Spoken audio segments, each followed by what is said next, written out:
네, 길부장의 파워블로그 시간입니다. 오늘도 우리투자증권 강남대로지점 길계선 부장과 함께 시장의 중요한 이슈들 함께 체크해보겠습니다. 안녕하세요. 안녕하십니까. 네, 먼저 지난주 우리 국내 주식시장에 대한 이야기들 먼저 나눠보도록 하겠습니다. 변동성은 여전한 모습이었지만 그래도 미국 지표들이 잘 나오면서 하반 경직성은 분명히 좀 확보가 됐다라는 생각이 들었거든요. 이번 주 시장은 어떻게 전망하십니까? 반등 나설 수 있을까요? 결론적으로 얘기드리면 반등의 기조는 아직 남아있다고 판단하고 있습니다. 네. 최근에 이제 시장 관련해서는 신용평가회사들이 계속적으로 투자 등급 하향을 잇따라 발표를 하고 있는데요. 대부분 예상하고 있다는 분석들이 많이 있었습니다. 그렇기 때문에 지금 시장 자체 그러한 내용들이 향후 이제 내년도 증시에서 또 다른 양상은 보일 수 있겠지만 적어도 내년 초까지에서는 큰 영향은 없다라고 판단을 하고 있고요.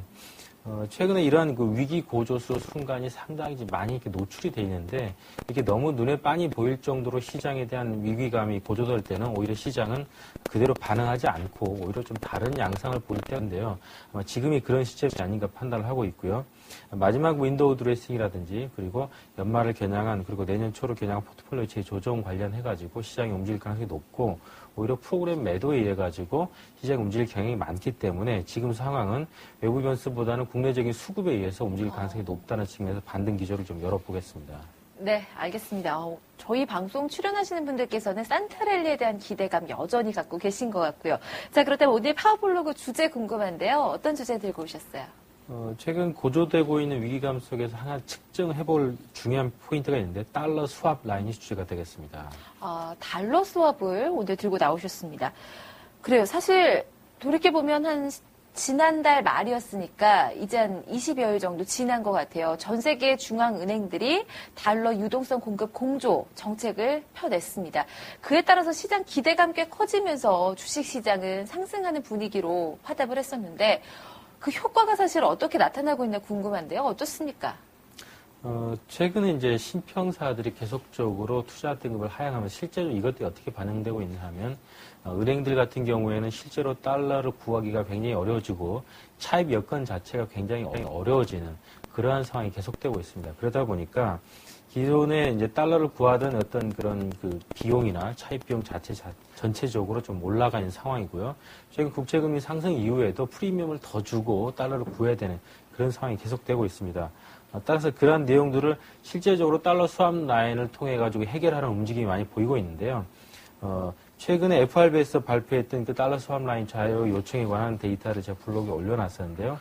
관련 데이터를 보시면 2011년도 12월 7일까지에는 중앙은행의 FRB의 달러 스왑 라인의 유동성 실제 거래가 한 23억 달러 정도였습니다. 네. 하지만은 2011년도 12월 14일 지난주까지의 데이터를 보시게 되면 실제적으로 유동성에 대한 스왑션 결과가 543억 달러로 어마어마하게 많이 늘어 있는 것을 알 수가 있겠는데요. 한 주 사이인데요. 네, 그렇습니다. 불과 지금 한 일주 만에 지금 520억 달러 정도가 급격하게 늘었다는 것은 금액 자체에 대한 내용도 굉장히 중요하지만 일주 사이간에 이러한 대규모 스왑션이 이루어졌다는 게 상당히 중요한 포인트입니다.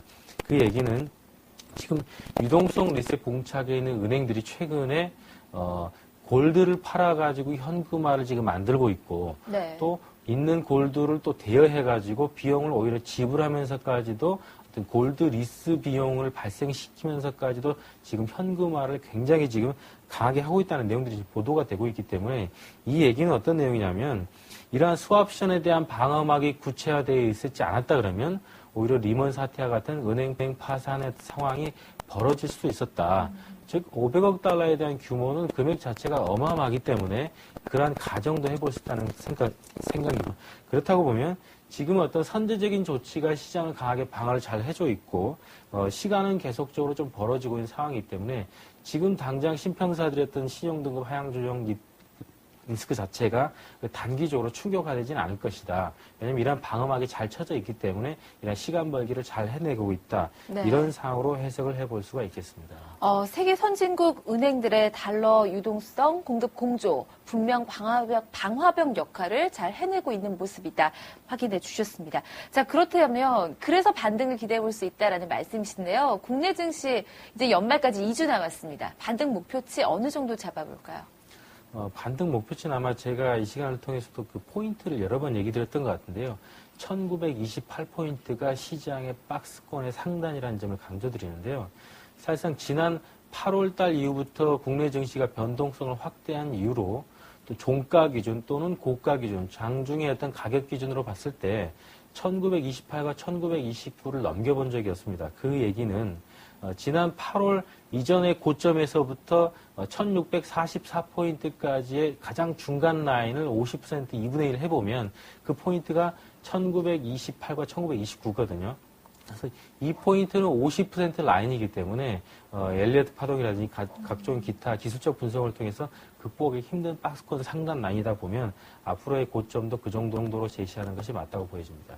현재 지수 대비 한 90포인트 정도 상승 여력이 남아있다라는 의견이었습니다. 오늘 길게선 부장과 이번 산타 랠리에 대한 전망까지 함께 살펴봤습니다. 수고 많으셨습니다. 네, 고맙습니다.